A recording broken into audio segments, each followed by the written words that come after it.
Hello, new YouTube member! Guess what? You've just unlocked bonus content that no one else has seen before, and you get exclusive access to some neat features. If you join the Experiencers Anonymous tier, you've unlocked loyalty badges which will appear next to your name when you join us live during any of our videos. The longer you stay with us, the cooler the badge will be. Also, you get to use these cool custom emojis that we made just for you. You also get to access our private Discord chat where we can communicate all the time privately.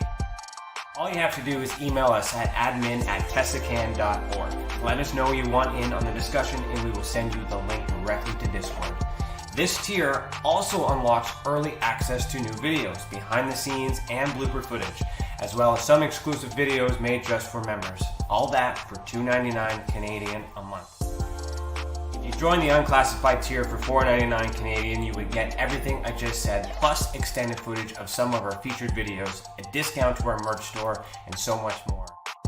If you are a member of the unclassified tier, email us at admin@tessacan.org and let us know, and we will send you a discount code for the Paranormal Hangar. All proceeds go back into the mission and help us create educational content for you and the rest of the world. Thank you for being a part of that journey. There are lots of perks, so make sure you check that out. Also, you can use this tab to share and communicate with Tessa. That's it. Unless you have a better idea. If you do, email us at admin@tessacan.org if you have any requests for videos or bonus perks or anything at all. Really, you are in charge. Don't be afraid to reach out. Thanks for your support, and if you know anyone else who may benefit, please share our channel. The more people we have, the more we can help. And thanks for watching. Keep your eyes in the sky. Say it with me. Say it, Tim. Heed the world. Heed the world.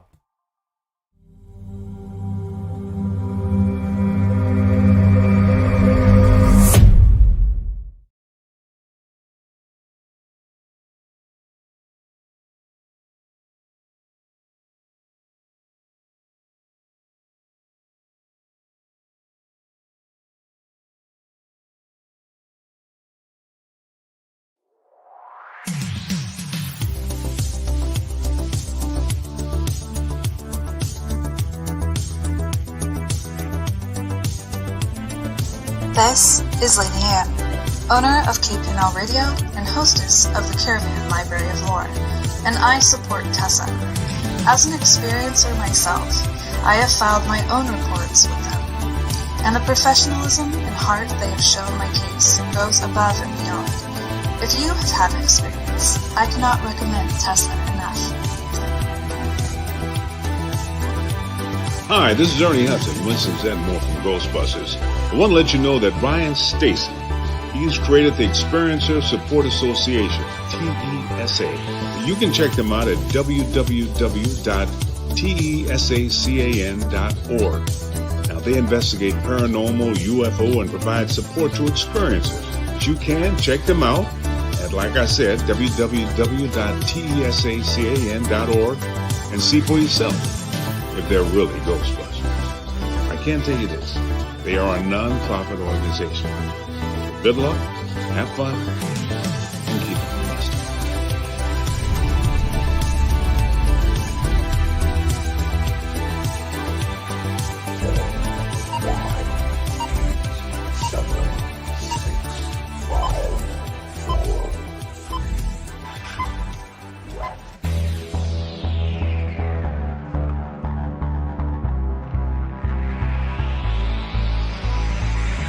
Good evening. You are listening to Beyond the Tinfoil Hat, a podcast by the Experiencers Support Association.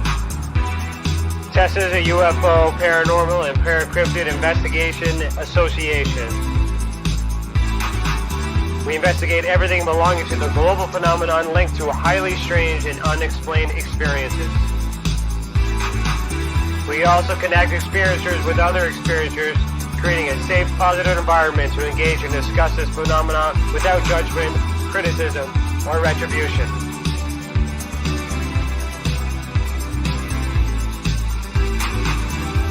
From the land of the white rolling sands, on the southeasterly tip of Georgian Bay, to all of you listening around the world, as we simulcast live on KPNL Radio, we salute you.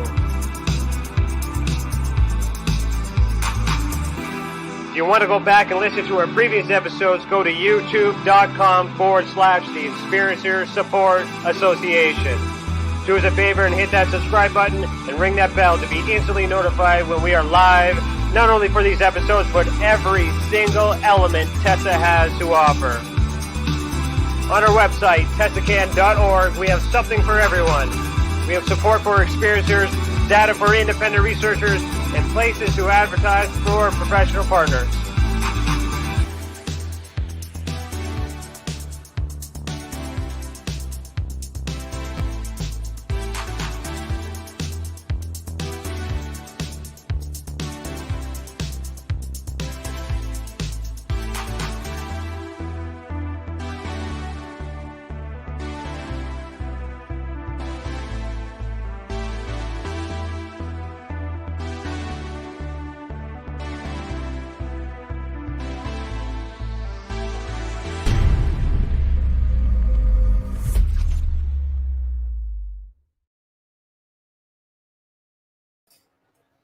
Hello, everybody. Good evening. Today is Thursday, July 8th, 2021, and I, Ryan Stacy, am your host this evening. Remember to super chat, click the $ next to your name in the comment box if you want to donate or ask your questions live. Members, if you are members, ask your questions, and we'll get those in as soon as we can. If you're catching this on the replay, please consider becoming a member and unlock bonus content, including behind-the-scenes bloopers and extended footage on new project developments. We actually just released the first episode of What's This About, where I show my office, everything that's here behind me. So check that out. There is bonus footage for you members as well. So our guest tonight for Season 3, Episode number 22, is Mike Paterson. Mike Paterson has been involved in Sasquatch field research since 2008, with ongoing contact experiences since 2012.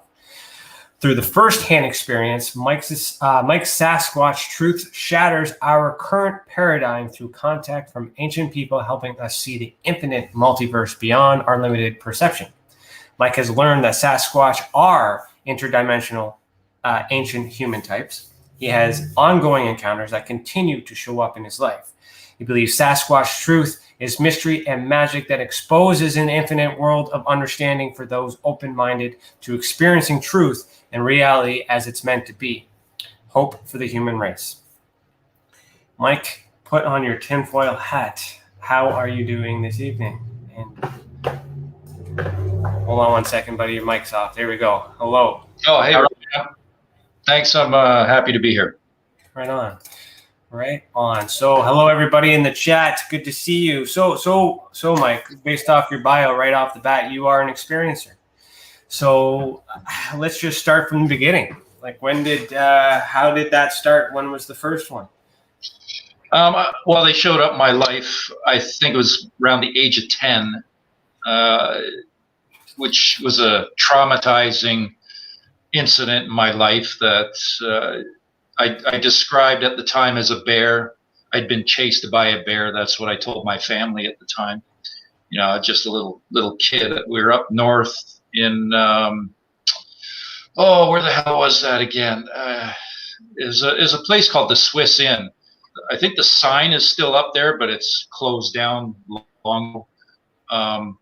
It's right in the tip of my tongue where the place is. It might come to me. Anyways, my father had left me down the road to do some fishing, and there was a campground there, or some people that were camping. There was a river there. I remember I was fishing back then. It started getting dusk, so I started walking back towards the chalet we were staying at. My family was at for the weekend, and I saw something standing at the side of the road, and I just stopped dead in my tracks. And I remember it just turned and disappeared into the tree line. It's like a step, and it was gone. And I ran back to the campground, and I still remember, like, you know, this is I'm in my early 50s now. This is when I'm 10. I still remember this. There were the family sitting around the fire. I still remember the look on the man's face. Don't remember what he looks like. I just remember the look on his face. I was pale white. I couldn't even speak. I was finally able, after a bit of time, able to get out the words help. And he ended up giving me a ride back to the chalet, and I pointed out where I'd seen the bear. And when I walked in the place where my family was staying at, I was still pale white as a ghost. I was, it was a traumatizing moment in my life. So What did the bear look like? Like, well, do you remember? I don't remember that. Okay. I just remember all, and I didn't remember, or basically I forgot about it until 2008 when I got involved in this subject and things started to happen, and then that all came flooding back to me, and I realized, hey, wait a sec, that wasn't a bear back then, that was Sasquatch. So I think there was something that happened prior to that. Camping with my father while we were in a tent. I just have a vague memory of something poking the side of the tent early in the morning, but that's a lot more vague. So I believe they revealed their existence to me long ago, and then it was 2008 when it really started back up, and they came into my life in a big way, and it's just been absolutely incredible ever since, with hundreds and hundreds of ongoing encounter incidents that continue to show up in my life. So nothing has happened? Like, you did not have a single experience in between the age of 10 to 2008? It was nothing after that? And then all of a sudden, all of this stuff? Oh, I've had things happen throughout my life. Okay. Telepathic incidents and Okay.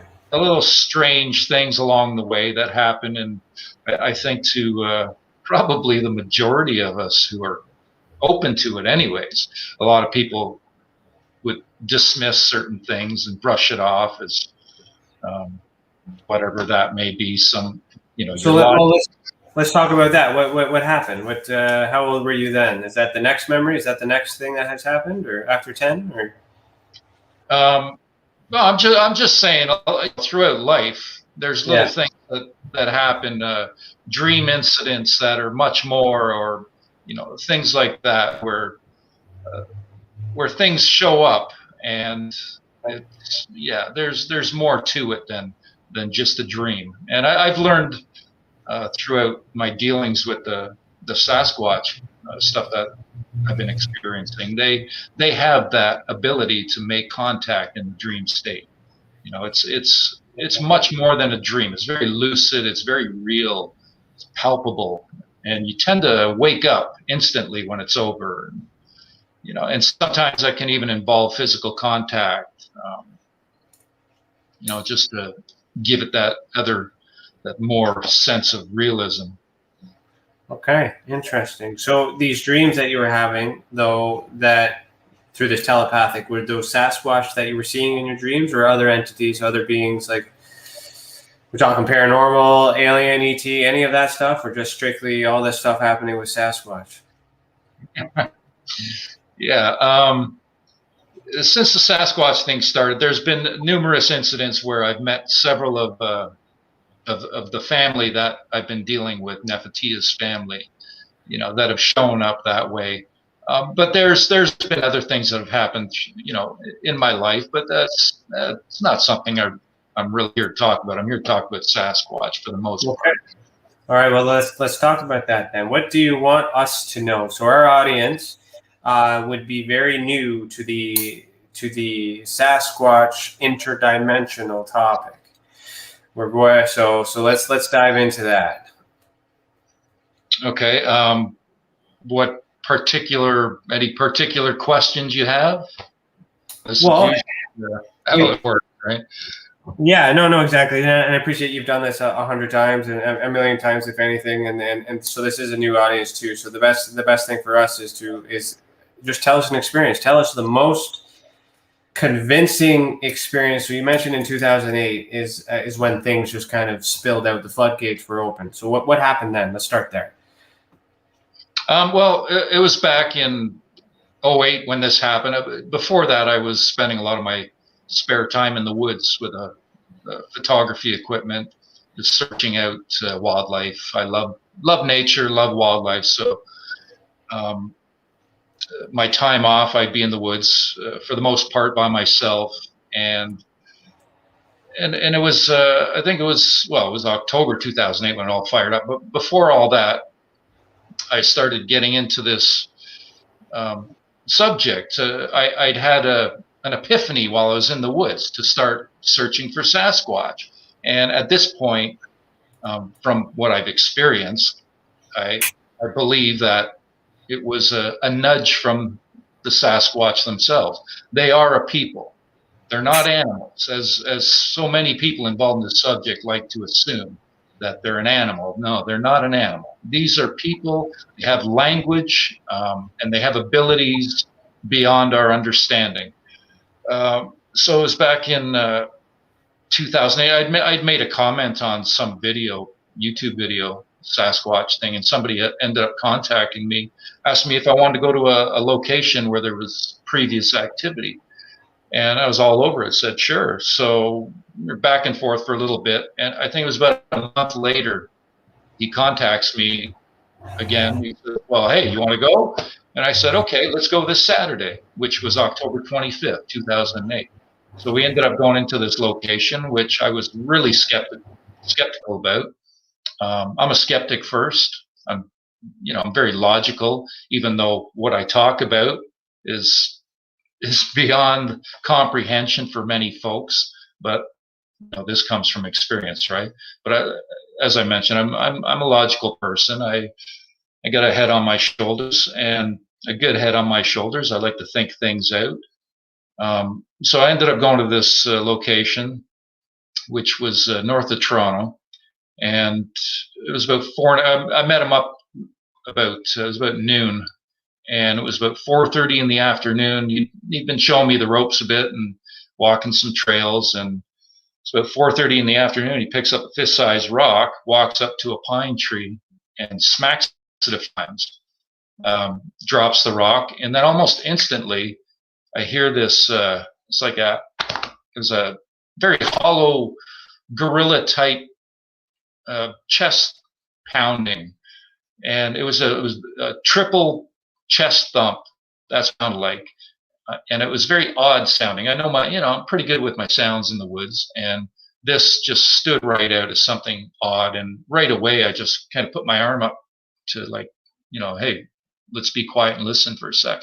And within just a few seconds, this triple, very guttural sounding whoop came out of the forest, and it was so loud, it filled the forest.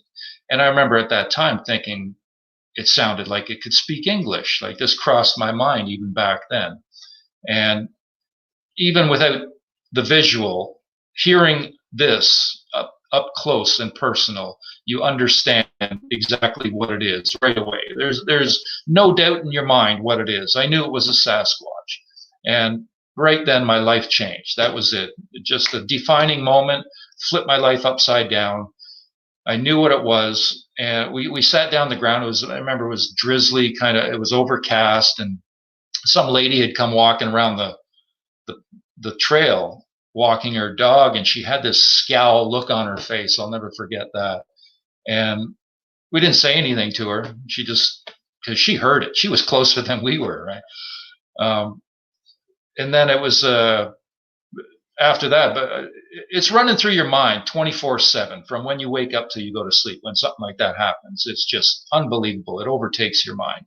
And it really shows how conditioned we are to not accept this, that we're conditioned that this stuff doesn't exist. And when it comes into your life, even though you know what it is, for myself, I spent the next 2 weeks, roughly 2 weeks, in denial, even though I knew it was Sasquatch. But I still, I'm trying to decipher this and figure out what it is, and even though the whole time I'm knowing. So I spent the next 4 years frequenting that area. I went back the very next week by myself, and I actually ran into them again, because I heard that exact same triple chest thump right beside me at one point. I had my camera, video camera, binoculars. I had all my gear with me, and I had a really interesting incident when that happened. Next thing I know, I'm halfway home, driving in my car, wondering, hey, wait a sec, I was just back there.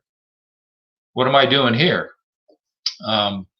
it showed me that's basically the first time I've had that happen. It's happened again after that in a different way, but they have an ability to, if they want to make you leave, they can make you leave without you even knowing what's going on.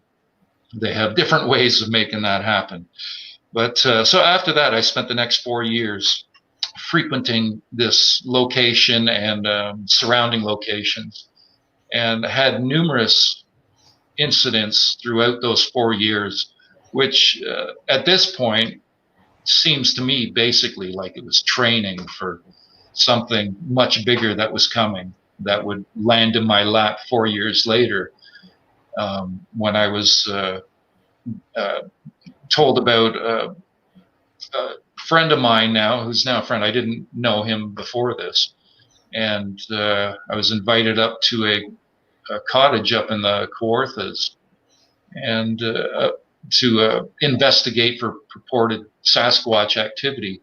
I first went to their home and interviewed them, and got enough information to have the assumption that there was something definitely going on there.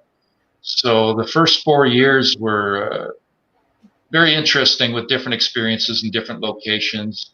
Up the west side of Algonquin, had another location up there that was given to me by a hunter.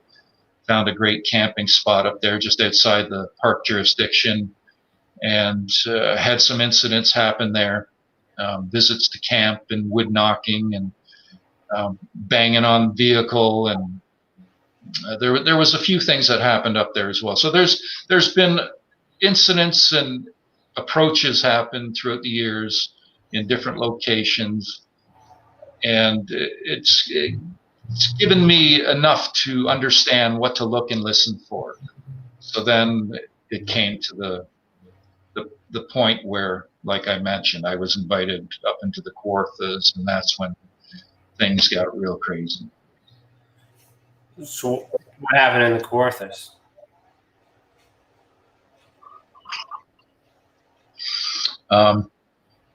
Well, this is what's been going on for the past 8 years. I've been documenting a family of Sasquatch that Okay. have.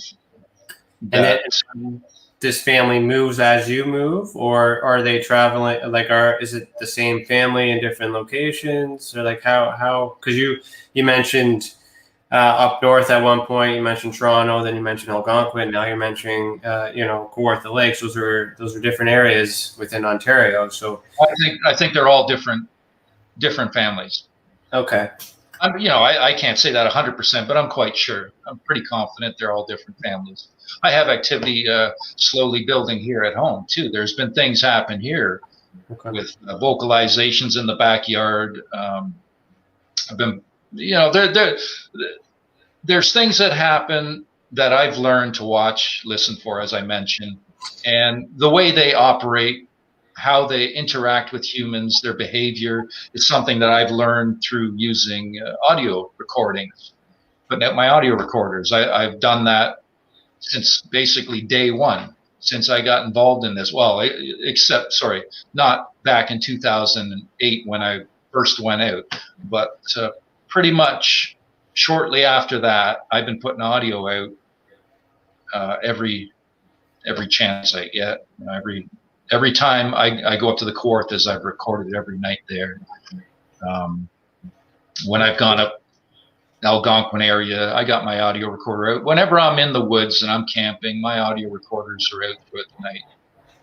And it's something that has allowed me to learn how they interact, how they approach, their behavior with humans, and it's taught me a lot. It's been a fantastic tool for learning about their behavior. Well, it's very good that you're recording evidence too, because then you can support the event as well when you're sharing your experiences with others. So when you play it back, I'm curious to know how you're able to identify that sound as being, as you say, a Sasquatch and not something else. Like, what is it? Can you describe how it sounds?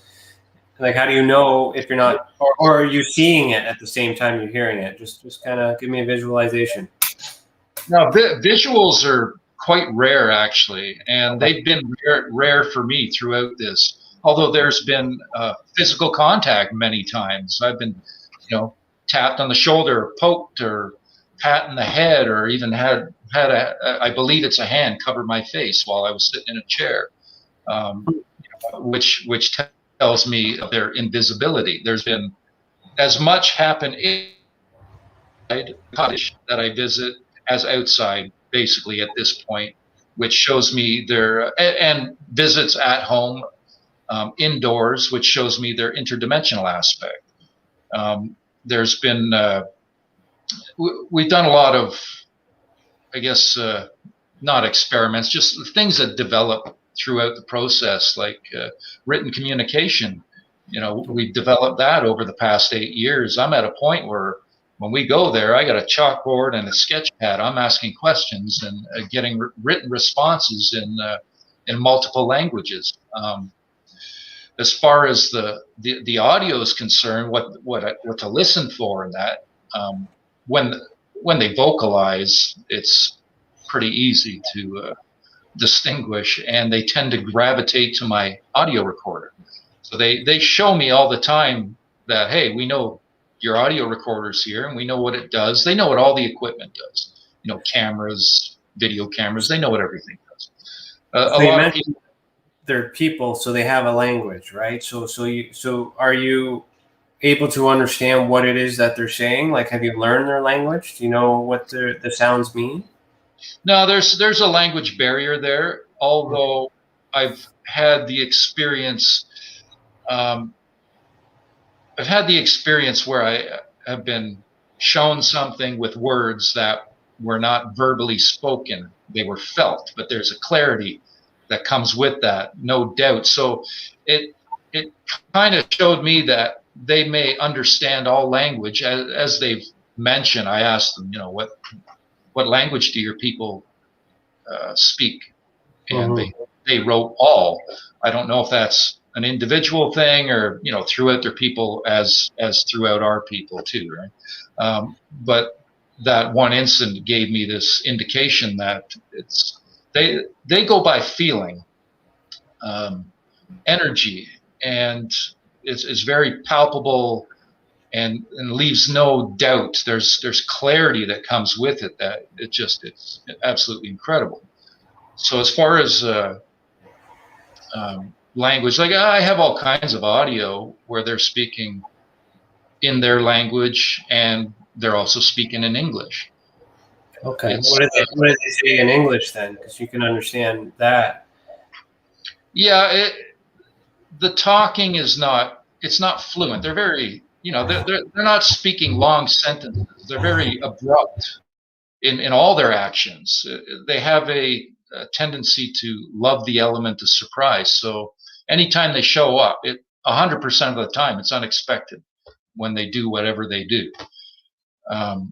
So with Sasquatch, you could get something telepathic, and from my experience, anyways, and from the experience of others I've dealt with, it tends to be very abrupt, very fleeting. It's when they show up, they'll do something and it's over, and they'll leave you hanging, and it's like holy shit moment.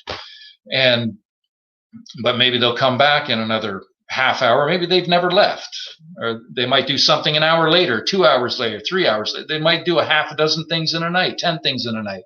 You might get one thing. It all varies, depending, I guess, on the development of the relationship that you have with them. The stuff that I have going here at home right now is very minuscule in comparison to what I've been developing with cottage owner up in the Kawarthas. That is at a level that is just absolutely incredible.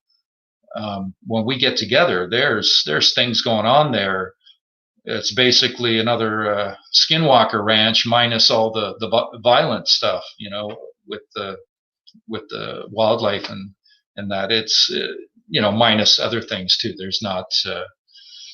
There hasn't been UFOs showing up over the cottage, nothing like that. Although there's been a couple UFO incidents that I've experienced throughout this, which I guess I'll explain that at some point too. But yeah, whenever you're ready. Yeah, this situation, it started off where I was putting up trail cams and banging on trees like most other Sasquatch researchers when they get involved in this subject. And I didn't, get into this to be a researcher. It's just, it's a very loose term I use for myself. I'm just, I'm searching for truth. I had an experience and it blew my mind, changed my life.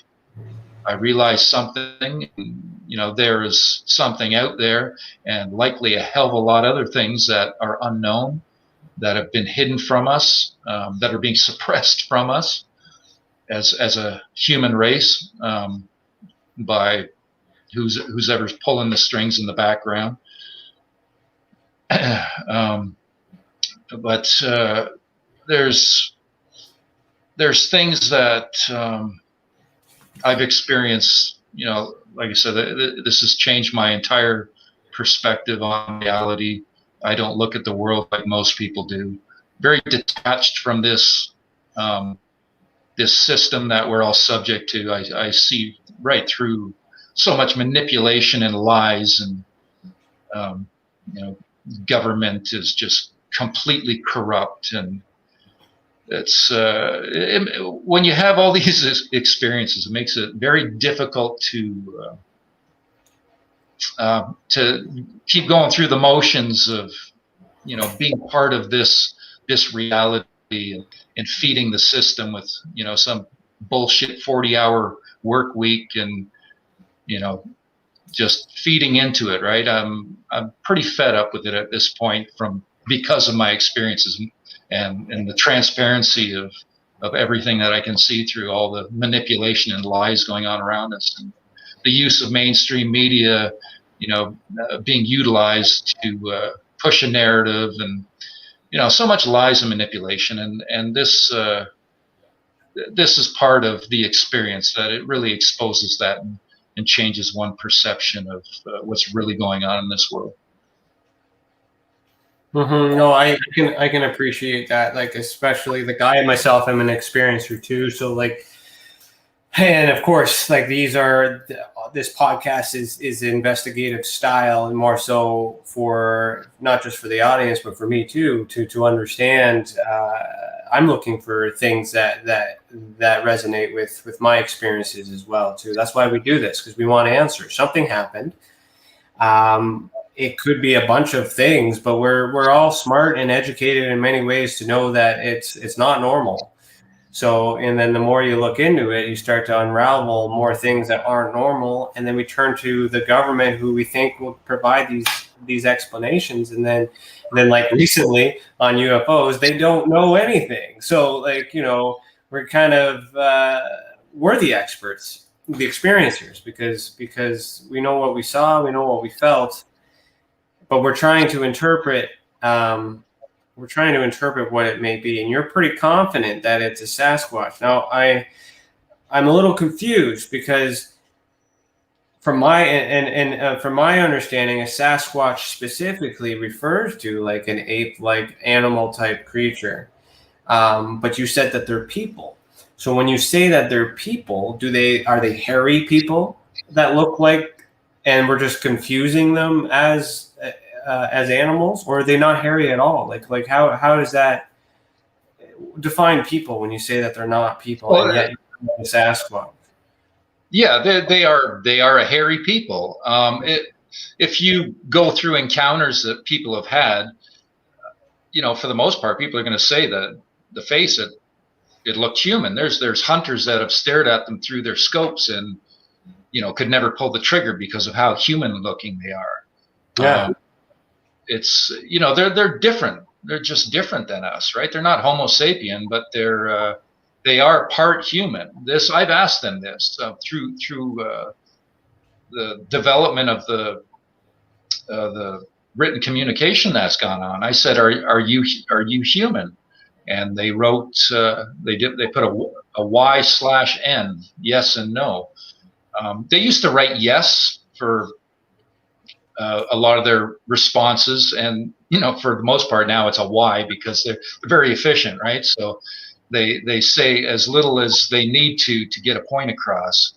But as far as being human, I think these guys are the missing link to our evolution, where there's holes throughout that. It's just one big fat hole in the evolution of humans, and science doesn't know the answers to our past. They can only speculate, and then this subject is very taboo. Any scientist that gets involved, basically, it's a career killer. Except Jeff Meldrum, who sits on a fence, and even though he knows the feet look as damn human as it gets, he doesn't go there. He plays his paycheck card, where, hey, if I just keep doing this and hold the line here with this ape theory, I'm going to keep getting paid, and we're not going to take this into the realm of where it should go, and that's truth. Science knows that Sasquatch are not only real. So we're so far past this "do they exist" part, where this crap comes up in the mainstream media sometimes. Do Bigfoot really exist? It's ridiculous when I hear that. And I've dealt with John Bindernagel and Dmitry Bayanov. Both have passed, sadly, because they were pioneers in this field. John was involved. He's a wildlife biologist. He was involved for over 4 decades in this subject, and he supported me. Good. He did use my name at first, and then he stopped using it in his presentations, although he would use some of my supporting evidence, because he gets too much flack from people squawking in his ear, because I talk the interdimensional stuff, the real stuff that so many are in denial about. And this is the problem with this subject. It's very divided. So many against. There's people that will spend literally decades involved in this subject and just completely deny that there is more to it than some Gigantopithecus offshoot crap that they've tried to push for forever.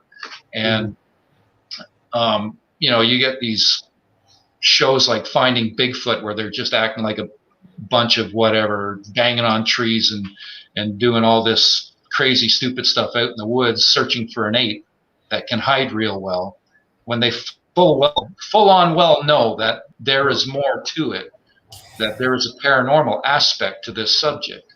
See, what's interesting about this for me too is, like, as I mentioned before the show, we do have a resident cryptozoologist who is studying anthropology on the TESSA team, and I bet you if he's listening to this right now, he's probably pulling his hair out, because he is on the science-based side, and as the investigator, everybody knows I'm neutral, but like, I've gotten it into him intellectually a few times. We're still on the team together, things like that, and I understand where the science, there's a lot of science that can prove or heavily suggest the likelihood of it being apes. But and then in this community, if we accept UFOs, psychic ability, paranormal ghosts, all that under the ultra spectrum, we have to accept the interdimensional possibility. And the reason for that is because neither the academics or us have captured one for study. So until one is actually captured and be analyzed, it has to be both. And what I like about what you've said is that mentioning that they're hairy people. So that may be that middle ground where the Bigfoot that is an animal and that's something else, and then what you're seeing is some sort of a humanoid, possibly descent. So they're two things that are kind of existing in the same space and time. You're having what sounds like a telepathic experience, so they're communicating through the mind as well, and those aren't characteristics of apes. So, and if you say that they're humans, what we understand with consciousness, it makes sense that they are humans, because we can, as humans, have psychic abilities. So what I'm trying to get around here is, as neutral as I am, with this weird stuff that's happening, there's more evidence to suggest that theory than the fact that we evolved from apes, because there's so many other things that are different about us than apes. Yeah, we basically just suddenly showed up, didn't we? There's so many things, not just the telepathic thing. So again, sorry, Alex, not sorry, but I'm on this side of the fence.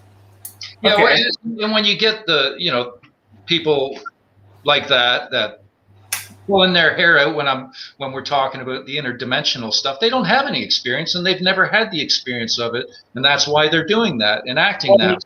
He still has done research, and he still has evidence that suggests that side of things. So that's the thing. What I'm trying to establish here is that not one side has enough evidence to know. It's still an unknown, and we still have to work together.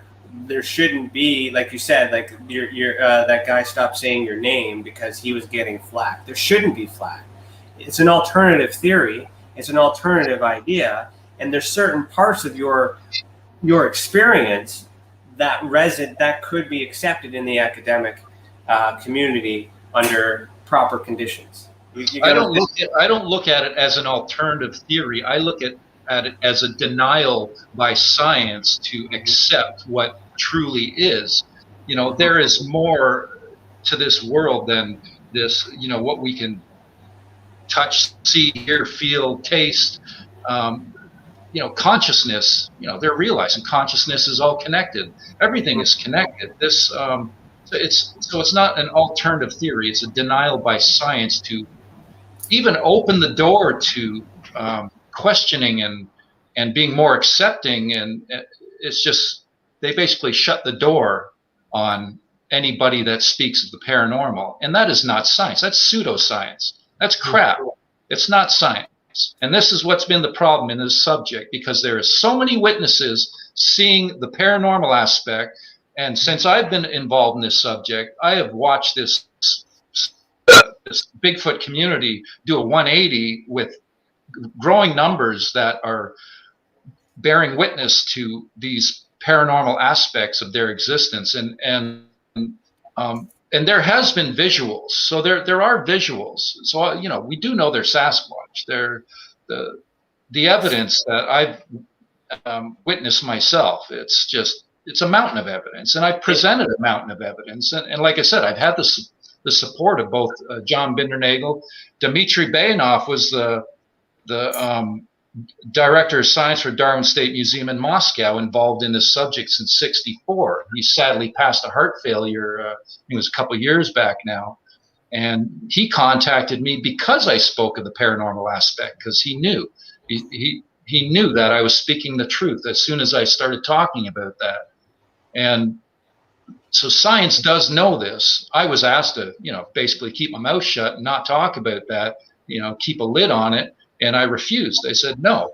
My thought was too little, too late. If we're going to sit here and wait for science to play, I'm dead and gone. I'm gone.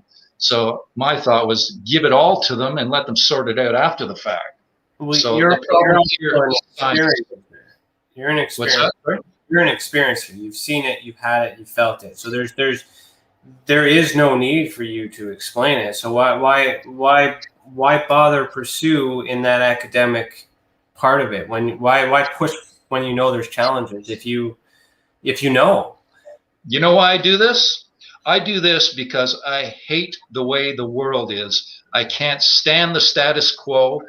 I see the lies, the manipulation, all the bullshit, the politics. It's just human ego crap. The world is going in the wrong direction. We're poisoning everything. And this truth shatters the status quo, and it breaks the system, and it starts to make change. And that's why I do this, because I'm for the earth. As far as the human race at this point, what I see out there, I couldn't give a rat's ass if they kill themselves off or not, but I care about the earth and all the life on it, or the nature and the wildlife. That's why I do this, for the health and well-being of the earth and its inhabitants. Well, thank you for your service, because we need people like that. So it's good. Thank you. We got some comments here. Hairless Primate from the UK says, humans are still animals, taxonomic group primates. We're part of the great ape grouping. My field is evolutionary biology. Sasquatch can fit into that bracket easily alongside us. So how do you feel about that? Dmitry Bainov it was his goal to, what's the guy's name? He was a student of another Russian scientist whose goal it was to have hominology recognized as a new discipline of anthropology, which would recognize the Sasquatch as the people they are. So, yes, we're all apes. Okay, cool. This comment here from Priscilla said, I would love to hear more about some of your Kawartha Lake experiences. Are you able to elaborate more? Do you have more that you can share from that? Oh, I got endless stories. Actually, I also have a channel, Sasquatch Ontario. Okay. There's, I think, 11 videos that are still public up there. There's one called Habituation Denied and Confirmed. If anybody wants to go on and listen to that, there's about a half an hour of back-to-back audio clips, Sasquatch audio clips. They're all from the same family, and it's pretty incredible stuff. I have a very substantial library of recordings, but as far as incidents that have gone on there, yeah, it's just it's unbelievable how much has happened. We've had from September 2012, when I started visiting there, to March 5th or March 20th, 2015, we had 80 visits in that period. I haven't counted how many since. There was a bit of a fallout between the property owner and myself for a time period of I'm not sure, might have been a couple years, somewhere in that range, because of all the harassment. He didn't understand at the time that I wasn't involved. He wasn't sure what was going on, because this has been predominant, with or just littered with trespassing, harassment, stalking, really a lot of it going on, and we found out there's a certain organization involved in this subject who like to kind of deem themselves at the top, who I've learned basically scrub reports of any paranormal activity. But in those 80 visits, we've had activity on 100% of the visits, and ever since. So in 8 years that I've gone there, we've had activity show up on every visit. And the way the Sasquatch work, it's like a baby step process. They're always giving something new. That was our motto, always something new. And even though a lot of the stuff is very similar and it seems the same footprints, vocalizations, and much more, there's always little nuances that happen. Like, there's been so many, they tend to make matter appear from thin air. So marbles have been a big part of this, and we have a collection of hundreds and hundreds of marbles. I've had them dropped right into my hand out of thin air. I've had a glass in my hand. I'm sitting there with a glass, and all of a sudden I hear tink. I look, oh yeah, I got another one. Marble out of thin air while I'm standing in a room talking. The vocalizations have developed to the point where the last couple visits in the winter, Nefatia is his name. He's the main character who's given the most vocalizations, although we've documented vocals from multiple family members. The vocals have started happening inside the cottage, and the first time I missed it because I'm not normally recording indoors. But after that happened, I started putting my audio recorder out, inside there, and I think I captured 4 times the first night. After he vocalized once, we're sitting at the table having a discussion when we hear a Sasquatch vocal come from the room beside us. This comes out of thin air. So there's been physical contact many times that's happened both indoors and out. They love to mess with us. So there's they're jokesters, tricksters. There's always this sort of thing going on. You know, I'll go in there. I'll go into my bag sometimes. There's a pile of leaves and sticks, you know, or in the winter, there was one visit this past winter where I opened my bag and my clothes are all wet. I'm like, what the hell, man? And I realized, you know, they'd obviously thrown a bunch of snow in my bag and soaked my clothes. There was one incident after the winter, the snow had melted and there's a single lane gravel road out front of the cottage there. So we're looking for marbles that might have been missed throughout the winter.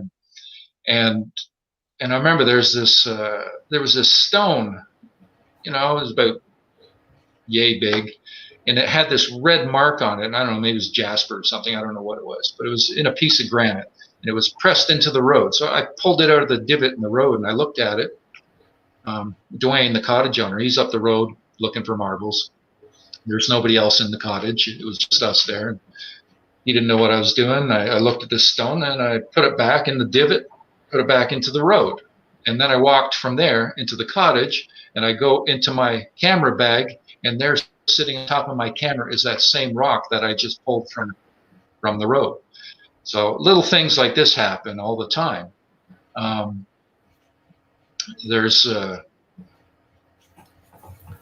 It's just it's constant, right? It's very interesting. See, like I am investigating all phenomenons because I'm trying to understand why people are connecting to any phenomenon, and even though you're talking about a being that science tries to explain as an animal, the characteristics that go with its character, its nature, are paranormal, are ufological, are like all those things in that spectrum. So either is it. What about the ET connection? Is it possible that it's not interdimensional, that it may be extraterrestrial, or both? Like, where are we with that? I think it's both. Like, I already know they're interdimensional. Are all of their that don't know? Oh, can all of your people go invisible? And they responded yes. You know, you go back to the Paterson Gimlin footage from '67. Well, why didn't she do that then? I don't know. You know, maybe she didn't want to see anybody do that. Maybe there's other reasons. Maybe there were children in the picture. I don't know. You know, I can't answer that question, but I can give a answer to what I was told by them in writing. Whether that's they're telling me the truth, I don't know that either, right? I believe they are because of my experiences and how I see them as I trust them more than humans at this point. So as far as the interdimensional aspect, because of visits that have happened at home, vocalizations. I had a friend of mine I lived with in Brampton, Ontario for a couple of years throughout this, really good buddy of mine. And I was there for a couple of years, and when his name's Kyle. When I moved in there, I said, "Hey, Kyle, you know, some crazy shit might, you know, good chance is going to start happening here." He's very happy guy, you know, we're always laughing, you know, always have a good laugh together. He just chuckled. He was very skeptical. By the time I left, they'd given him physical contact. They'd given him mind speak, telepathy. They'd given him footprints in the snow and his grass, shaking the tree in his yard, flipped all his cigarettes upside down in his pack, and even walked across the room in a semi-transparent form through the brick wall, across the room in front of him, and out through the closed door while he was sitting there watching, I think it was a hockey game one night across the room. And he waited a half an hour before he come upstairs and told me. I was like, you know, I haven't even experienced that. So the whole interdimensional aspect, I already know they are. It's just a matter of science catching up as far as I'm concerned. There's cases where they've been seen coming and going from UFOs. There's a Skinwalker Ranch in Utah where there's all kinds of crazy stuff, which includes Sasquatch activity, UFO, ET stuff. It's all there, right? It's all connected. It's all interconnected, and we're all part of that too. You know, this is being exposed to us from what what they've shown me in an experience. We are in the midst of Sasquatch people exposing their existence to the human race as they choose. This is not a discovery by science, because science is, like I said, pseudo. They're just, twiddling their thumbs while thousands and thousands of people are having encounters and witnessing this, and science is just sitting on its ass. Mainstream science. There are scientists obviously that are involved in this subject serious, and they know that they exist, and there's much more going on here. But I think they're a lot more very reserved about it, and I've had a couple contact me throughout the years, and they're not out there telling the world like I am. I guess it's, like I said, it's a career killer. So as far as the interdimensional terrestrial, I asked them, where do your people come from? I was told, home here always. So I believe, and I asked them, are your people the first people on Earth? And they said yes. So from what I'm being told, Sasquatch are the Earth's first people. They're still here. They're still alive. I believe their numbers are thriving because of the amount of children, the evidence, supporting evidence I see of children all over, throughout many cases that I speak to people all the time dealing with this. So it's easier for me to go find Sasquatch activity than it is to find a bear, basically, at this point. It's just a matter of understanding what you're looking for and listening for. And I was mentioning before with the audio, there's certain indications they give, like they'll go right up to I have my recorder wrapped around a tree in the backyard, 5-6 feet off the ground. They and back in the Kawarthas, a lot of the time they would tap my microphone. They might do a double tap or something like that to it's like, hey, that's physical contact, and that's not natural. That's not a stick dropping from the tree bouncing off the recorder. Oh, and it happened again and again and again. Or there's another spot I go to, I'll put a recorder beside my tent, and then I'll put one in the woods where I have this place where I'll leave gifts in that.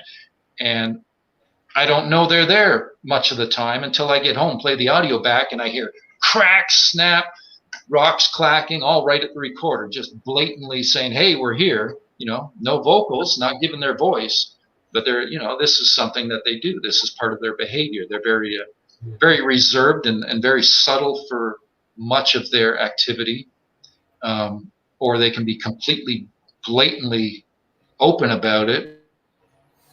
So considering how much of a magnet you are to this, and how close you are to me, like very close without mentioning, I feel like we're gonna have to create an event where I can be shown all these things, because this is fascinating. I would love to see this firsthand. I would love to study it from my perspective.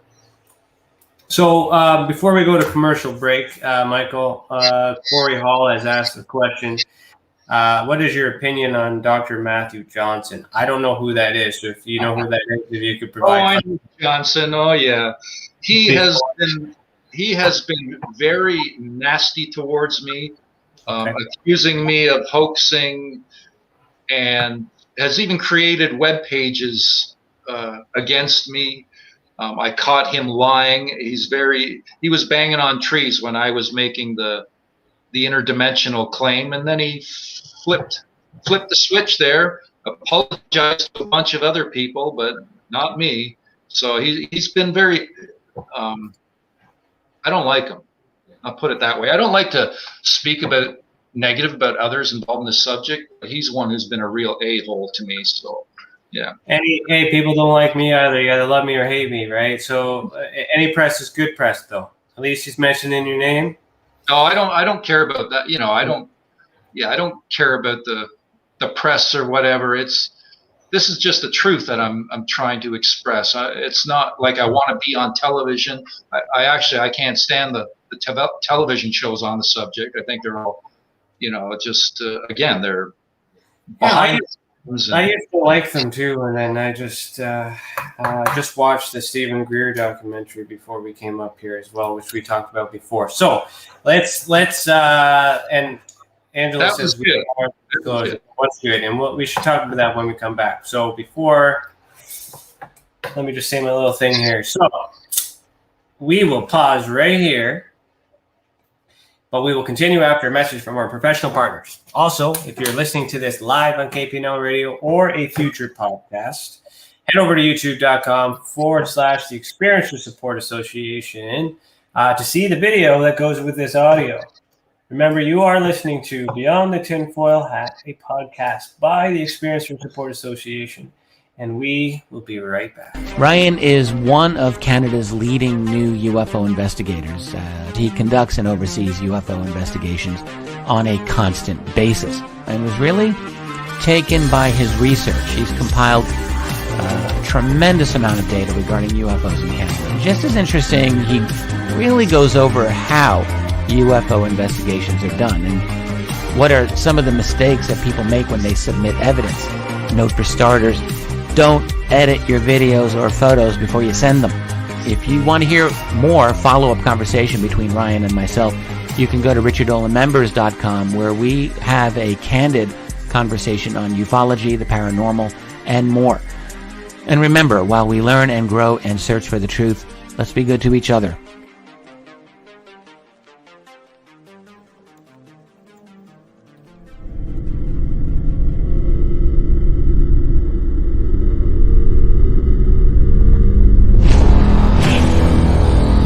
The same thing that draws aliens to our planet is the same thing that draws us to others. Exploration, curiosity, sustainability of life. That's why we go. It would make sense as to why they're visiting here. Travis! Quit playing around, man. Get back here. Travis! The last thing I remember was this numbing shock. Stunning sort of a feeling. Very powerful. Get away from me! I was just out of my mind with fear, just screaming the whole time. It's been theorized that aliens prefer remote areas because they don't want to attract attention. Whatever it is that they're doing, they would want to do that in a less populated area. There are multiple accounts of the same thing from people from all over the world. People that do not know each other, do not live in the same cultures, and they're all looking up, they're all seeing things in the sky. So it would be naive of us to think that we're alone in the universe.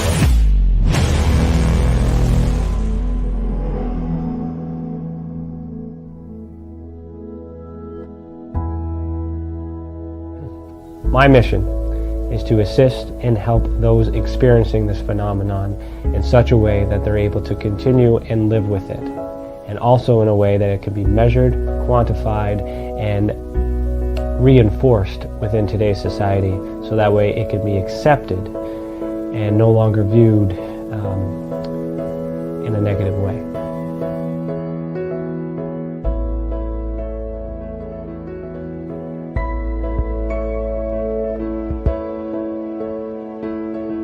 One thing that I do value in people is the ability to sense and feel when something is right and when something is wrong. That is a natural ability that we all share. Now, when we combine that with the paranormal and ufological abductions or visits, I have the sensation that these abilities are connected. Not everyone can sense, not everyone can feel. However, those who can are typically connected with something that we cannot explain.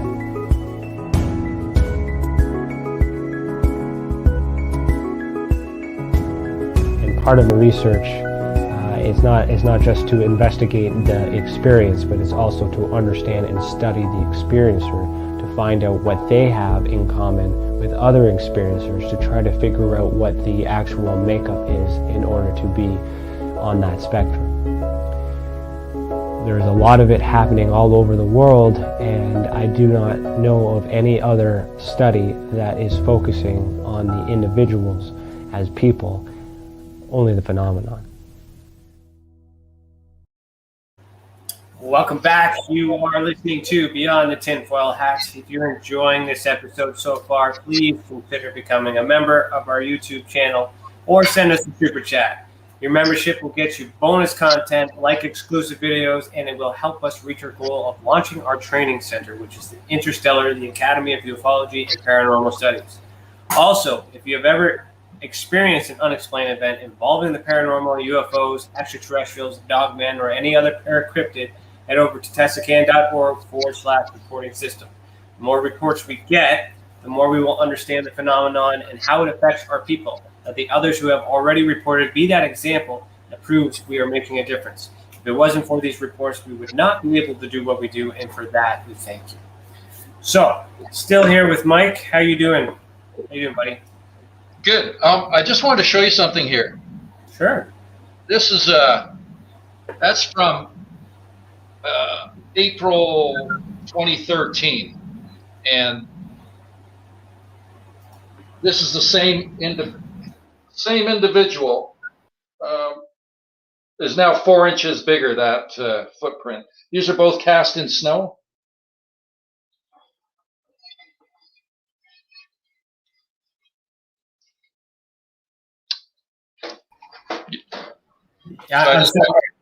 Sorry. I just made the screen bigger so that way everybody could see that. That's interesting. What happens there was, like, these footprints, they show up. I've documented literally hundreds of prints with the property owner throughout the past 8 years from multiple family members. And they show up as single prints. These are all, in snow. We like to go in the winter time because the humans can't hide their prints, but the Sasquatch can. And sometimes they'll show 4 family members all leave one single print, or a trackway which just starts and stops, and all the prints go nowhere. Every one of them, 100% of the prints have gone, just suddenly show up, and some of them have shown up as we're standing there. We haven't witnessed them show up, but they basically happen as your back's turned. Within a few seconds, you turn around and it's like, wow, there's another print there. There's one thing, I know at the last hour there, I have my moments where I feel a bit disgruntled because of certain people involved or this and that. But I do want to get the point across that the Sasquatch, they are very very loving, compassionate people. They have an understanding of energy. And I've had an experience where Neff one time was very adamant about the word love, and it just came out of thin air, and he basically yelled this in my face pretty much, and it blew my mind. I didn't capture that on audio. It happened inside, but it was something that was. It's something that they're more evolved than we are in their consciousness. They have a greater understanding of vibration, of energy. I think they have an inherent ability to manipulate that, to change their vibration, bring it down to a physical sense where they can materialize, because they can materialize and disappear at will. I know this for a fact. And then there's the aspect where they can speak in your mind or come into your home, and it doesn't matter where you are. It seems I've had activity happen in my car numerous times, and my girlfriend has too, and she's watching this. There's been a few incidents where they've, is that them doing that in her car? Well, they've done similar things in my vehicle, so. I have this thing wrapped around my mirror, or hanging from my rear view mirror, this piece on a rope. I have a couple things there. I had an incident where I'd driven around the corner and gone into the woods. I was by myself, and got out of my car, locked my car, start walking the trails. This was around the beginning when all this pandemic stuff started going on. Did I say that right? Sorry. Yeah, and I think so. I think close. And when I come out of my car, or when I come out of the woods and I got back into my car, I noticed right away the piece hanging from my mirror was wrapped around.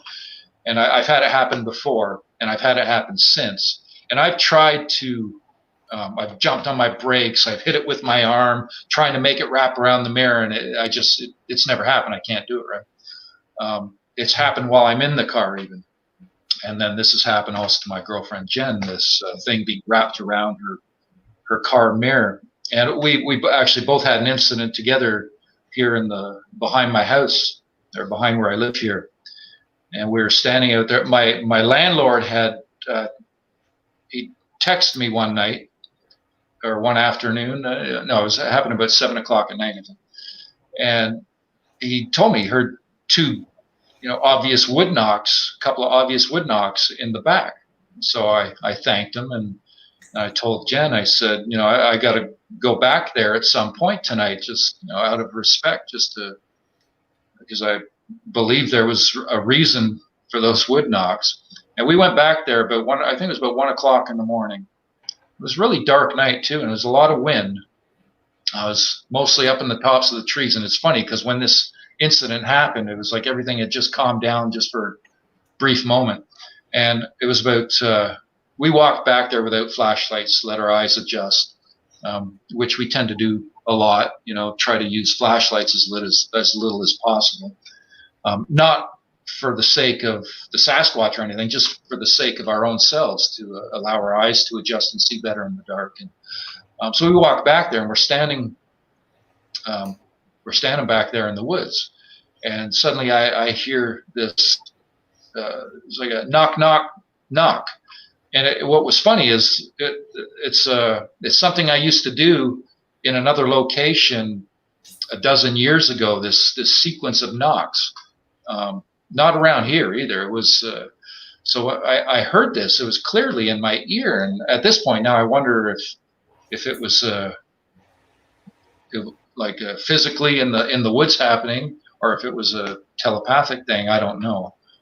She didn't hear it, but like I said, there was wind happening in that, and the leaves were dry, so any movement with your foot would dampen any sounds, could make it difficult to hear certain things. But I heard these wood knocks clearly, and I mentioned it to her. I said, I just heard wood knocks, and so we stopped, and we were standing there. So we just stopped, and we're listening. I think it was about a minute later, about, I don't know, maybe 6 feet in front of us, roughly. Believe we both think it was a young male, went walking right in front of us, and we first heard the footsteps come in. It was 3 steps, a very brief pause, then 2 more footsteps, and we clearly could hear the footsteps right in front of us, and we both were witness to the leaves kicking up from the ground as he walked. And then she was given a visual, which she saw through a shimmering, his form, which, like I mentioned, we both believe it was a younger male. And I think that was for her to give her that experience, which I was like thrilled about, because up till then it's a lot of stories, right? Until you witness this firsthand, it's very hard to comprehend, very hard to digest, without many people just thinking you're batshit crazy. I get called that all the time, but at this point I see it as a compliment.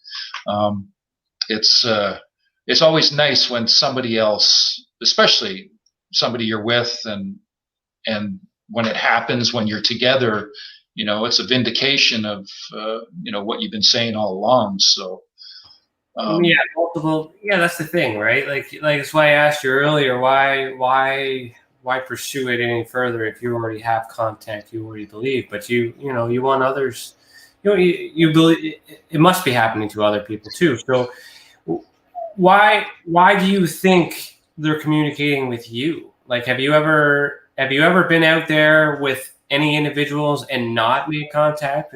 Or does it always happen when you're there? Well, as far as the cottage goes, there's only ever been one other person that has. Well, there's been other invites, but it's not happened. There was one other person, Chris Munch. He's a filmmaker, He actually made the film Letters from the Big Man, which is why he got the invite out there, because it's a film depicting the Sasquatch as close to the truth as what they truly are. So if anybody wants to watch that, Letters from the Big Man, it's a great film. And Chris was invited out. He lives in Hollywood, and he came down, spent 3 nights on location, and he got to witness, he didn't hear vocals, but he got to witness some pretty crazy stuff, marbles out of thin air, and manipulation of his camera. That's another thing I haven't mentioned with images being imposed onto the devices. But as far as people being invited, Dwayne is very private, as I can't blame him. He's very protective over this, as am I. I have another spot that I go to and pitch my tent, and I've only ever taken a few people in there that I trust, or that I thought I trusted.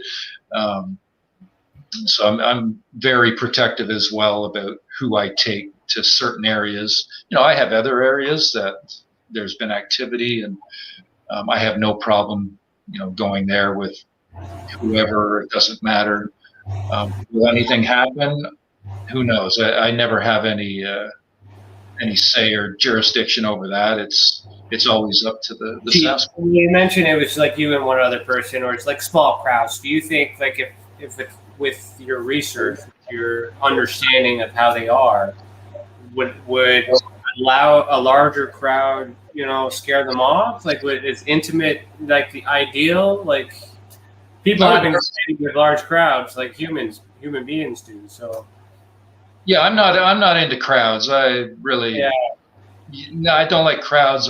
When I'm in the woods, I like to listen. Your ears are, one of the best tools that you have to work with, even before your eyes.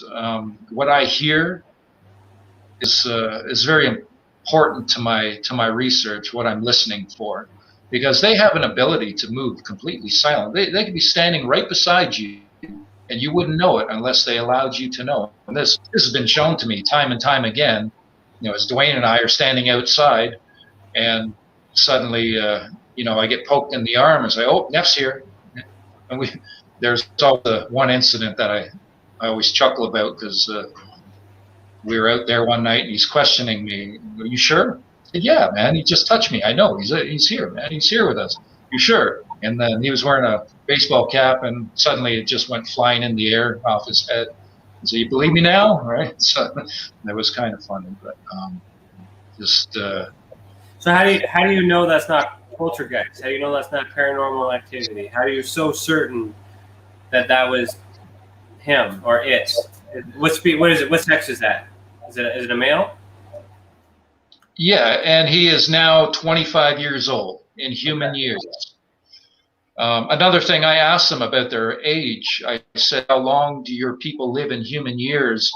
I got no response. And I don't always get a response when I ask a question.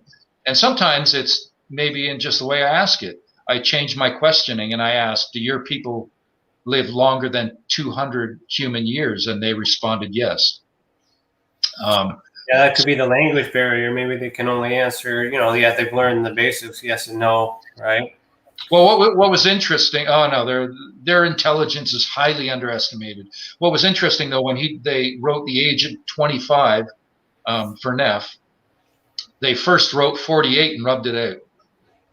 So that was interesting. Basically, time as we see it, it doesn't exist that way with them. Mm-hmm. Now, you mentioned, okay, so walk me through so I can understand this communication process. So you have a chalkboard, you're writing the question down, you're setting this chalkboard down somewhere. Are you watching like the letter, like the chalkboard, like right in real time? Like how does this go down? It started with a little notepad and a crayon left outside the front door on the railing. Okay. We'd write something or put a mark, and we'd get a mark beside it, and that was pretty mind-blowing in itself. And over years, that led to a little chalkboard I have and a sketch pad, dollar store sketch pad, Sharpie and a piece of chalk left on the kitchen table. And we sit at that table often, and there's a camera also left, about a point and shoot digital camera. So there's I'll ask a question out loud and I'll write it down. Sometimes I'll draw a line midway down the chalkboard and ask another question. So I got 2 questions there. Sometimes they'll respond on the other side, or sometimes they'll respond on the, I might ask something on the chalkboard and I'll get a response in the sketch pad. They've given several dozen drawings. So what's happened? These happen while we'll step outside the cottage, come back in, and there's an answer written. There's nobody else in there. But there's also been a few instances where we hear the chalk or we hear the paper shuffle from the sketch pad, and then I check right away, and sure enough, there's a new drawing because we know what's in there, right? But there's also been incidents where this camera is left on the table. We've been given dozens of images that mysteriously appear out of thin air. And there's been instances where I'm sitting at the table, I'm checking the camera every few minutes or whatever, and suddenly there's a new picture on it, and it has not left my sight the entire time. Is it in sight of the notepad? Yeah, I leave them all together. Yeah. Huh. So you have markings that are added to the notepad, but the camera's filming it the entire time. No, I don't run a camera on that. Why not? I'm not in this to try and capture them on film. You're not going to. Mm-hmm. It's. You're developing a relationship. You're bonding with them. I understand that. You're not studying them. You're having a relationship with them. You're working with them, right? There's trust involved here, right? Yeah. I'm not putting up. I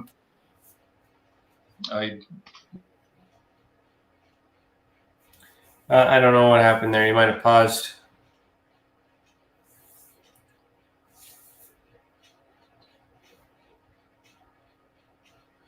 I think you froze there. I don't know if you can hear me.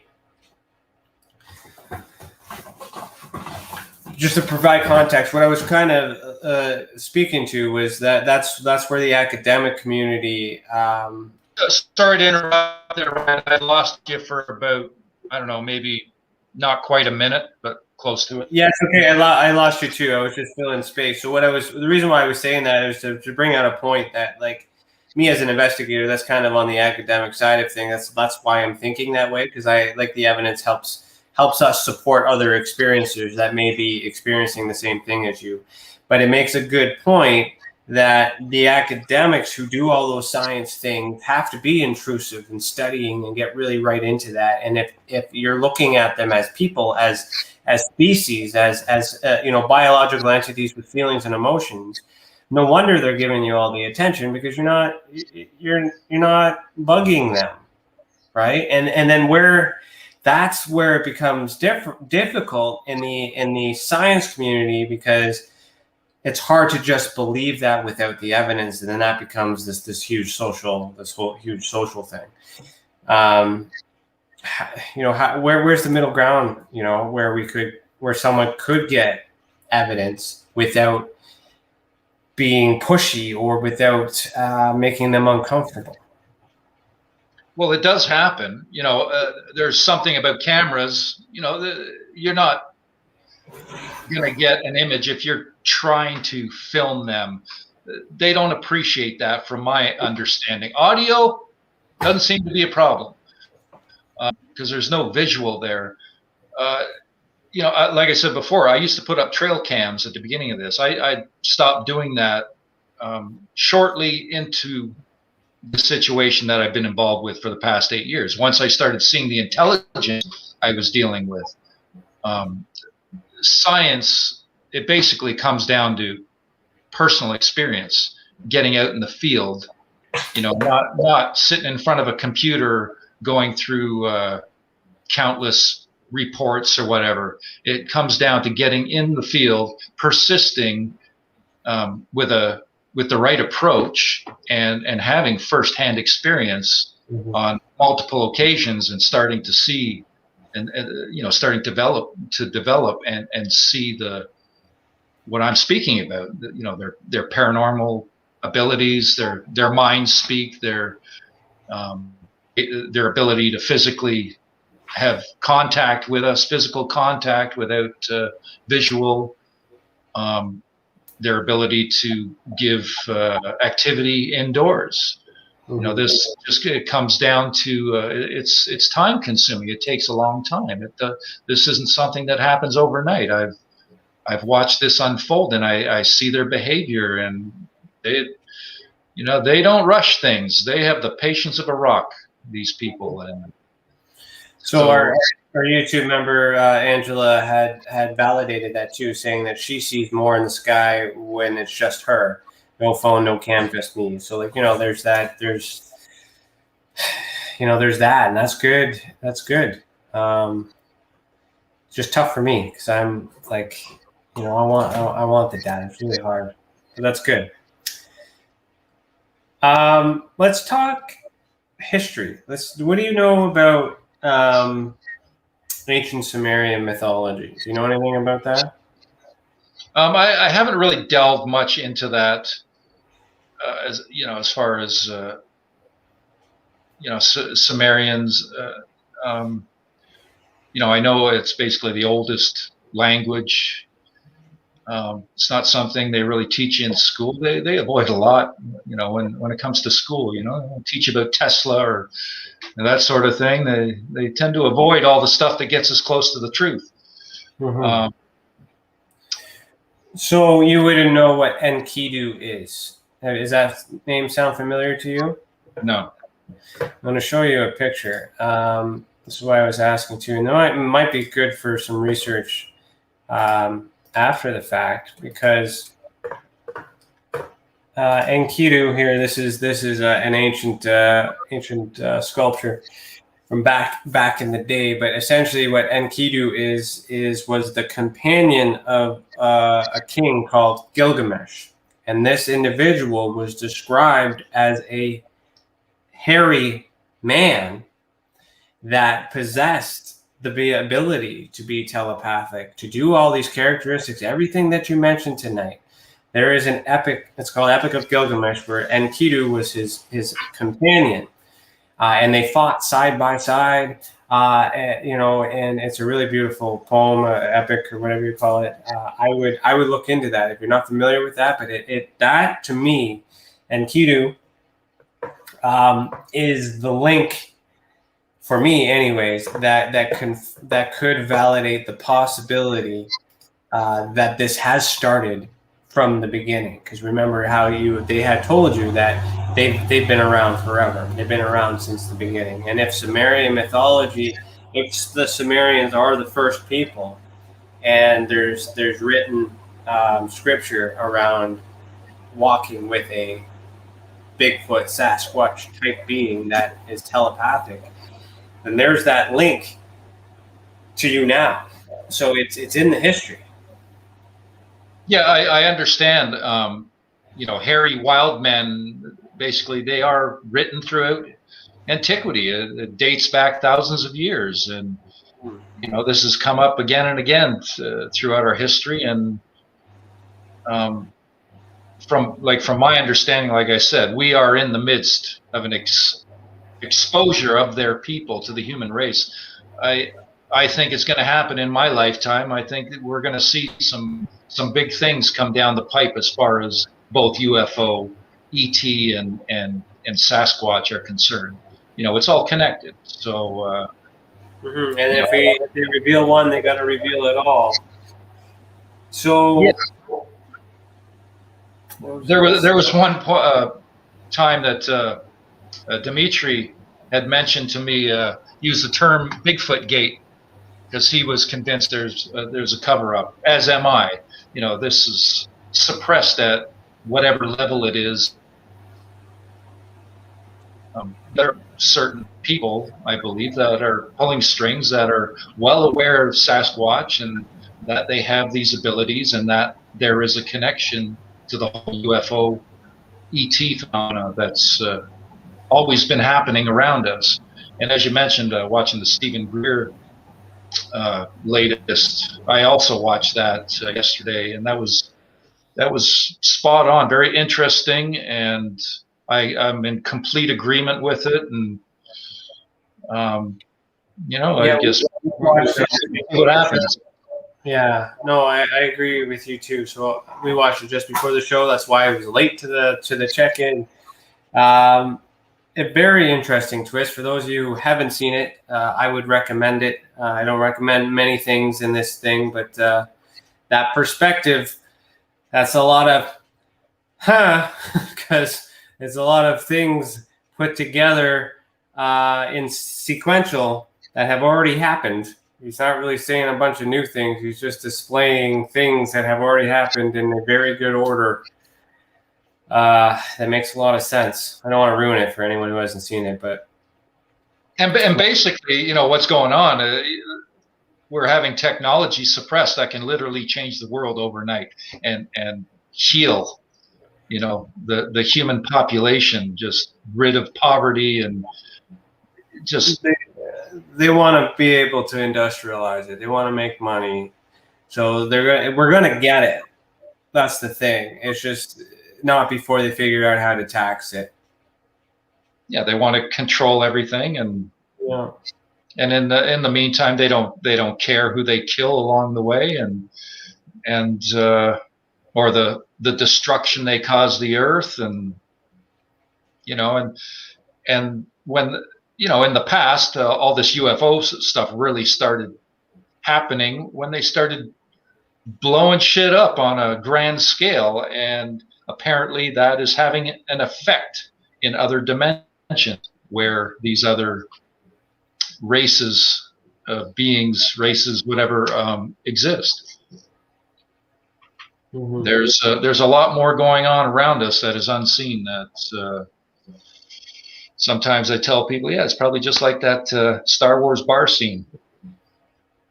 Yeah, jeez. So what would the Aboriginal connection be? Like, we haven't. I'm surprised you haven't brought that up. And am I off to lunch thinking that there might be a connection to our Aboriginals, Indigenous people? Well, native cultures have always known they exist, and they've always known that they have abilities. And the white man has always brushed it off as folklore, in their denial as per usual. So the native culture has always respected the Sasquatch and known that they are an interdimensional race. Mm-hmm.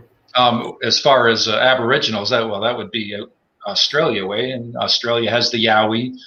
There's Sasquatch type people, creature beings, whatever you want to call them, all over the globe.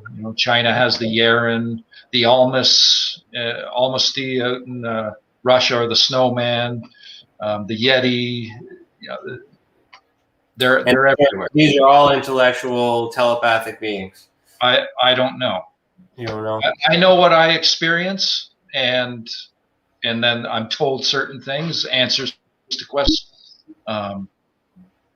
Whether I'm being told the truth, I believe I am, but that's for debate. Mm-hmm. And the Sasquatch is simply the Canadian one, or our Canadian.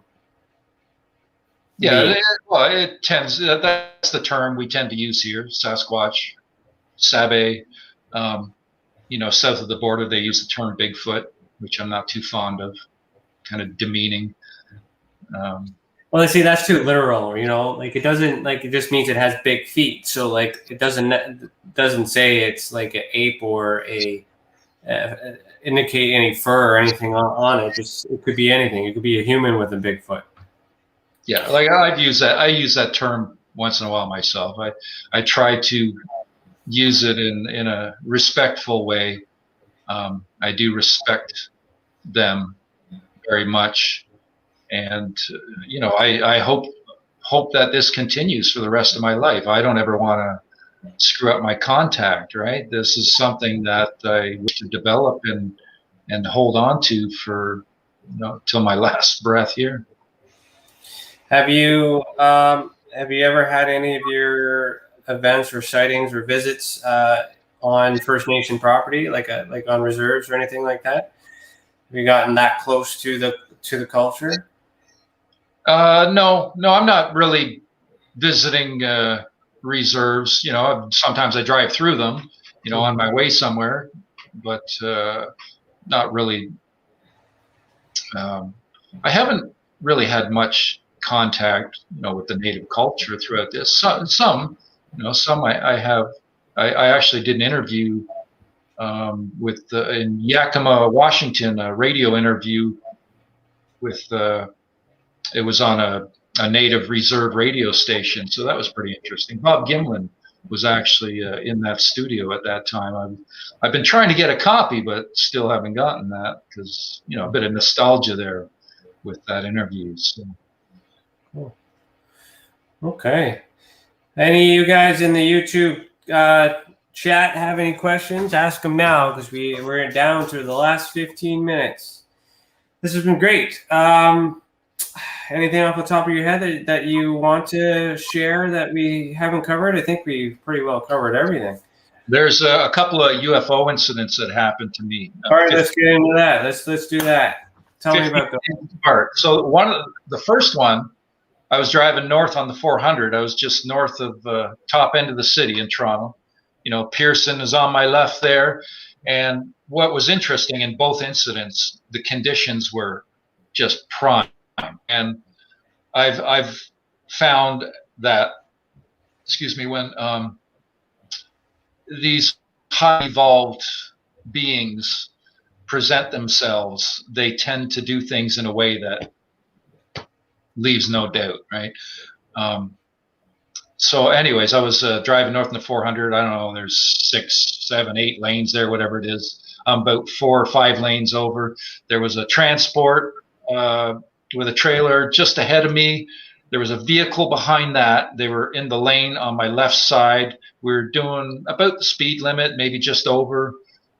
It was about 12:30 in the afternoon, and pristine conditions as far as the sky. There was not a cloud in the sky, completely blue skies. And suddenly there's a shadow, this huge shadow. It was moving, and it was moving in the same direction. And I see it, I suddenly see it in front of the car, and it basically enveloped the transport. And I watched this. It only lasted a few seconds. And while this is happening, I'm hearing nothing. I'm expecting to hear a plane engine. And I ended up, I stuck my head out the window to look up, and there was nothing there. So this shadow, which was basically impossible under the circumstances, under a logical explanation, there was a moving craft that had to be low enough to give that shadow, and it basically enveloped the whole truck, and then it was over. And right away I knew what happened. That was a cloaked UFO. That was, it had to be. There was no other explanation. So 15 days later, I was up in the area where Neff's home is. I was by myself at this spot where I pitched my tent. And again, it was pristine conditions. The sky was completely clear. The stars were all out. I could see way, way off in the distance. I could see the planes in the sky. I see their flashing lights, no problem. I hear their engines trailing behind them, no problem. Could hear everything.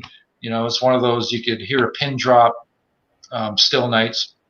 And then way off in that distance, I saw this bright light. And it was like a large plane, had its headlight pointed right at me.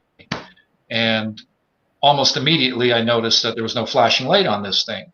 I stood up from my chair as it got closer and closer, and I just watched this thing, and it flew over the road. It's treed on both sides. So I saw it coming. It was down, I don't know how far down the road. It wasn't that far from me. It was fairly close. I could not see a craft because this light was so bright. It ended up passing over the road where I was, just down up the road just a little bit, and might have been I don't know, maybe a couple 100 yards at most, and it was low, maybe a couple 1,000 feet, and it passed over the road, and it was dead silent, not a sound from this thing. If it was a drone, I would have heard it. And it was a very bright light. Like I said, no craft. I couldn't see craft because of that light. So these two incidents happened 15 days apart. And yeah, I found that it was quite astounding, very mind-blowing stuff. Of all your experiences, I know you're doing your self work and whatnot, but have you ever submitted a report to any agency like MUFON or obviously not TESSA? This is the first time you heard of us, but have you taken it one step further to try and? No, I really, honestly, I have no interest in filing reports. I don't care. I did do an on-camera interview or in studio not too long ago, and there's a gentleman there at the same time. He was on before me, Dave Pelichick. So I'm sure you know who Dave is. I'm well aware who Dave is. Yeah. And after he stuck around and he listened to my interview, and after that he asked me to write if I'd write an article for their next newsletter, which was in a week. So I took him up on that. So the last MUFON newsletter, I wrote a piece about Sasquatch in Ontario. Perfect. Very nice. Good. Well, it's good. It's a good outlet to on the experiencer front, right? Like sharing your story, as with this video as well. This gives opportunity for experiencers who may have witnessed similar things to have that validation. Reporting is another method to get that message out there, but it doesn't necessarily have to be put on paper like that too. So that's good to hear that you're using those outlets as well, because that helps other people. That's kind of what I was looking at, right? We got a loaded question from Angela. Your thoughts on if government-assisted evacuation and medical to Bigfoots after Mount St. Helens blew? So that's the specific question. You know what she's talking about? I know what she's talking about, but I really have no knowledge on that whatsoever. I don't know what to think about that. Personally, I would think that the Sasquatch would have knowledge that that was going to erupt and they would be out of there. So I have a difficult time in a lot of stuff I see posted online. I see a lot of which I believe is disinformation or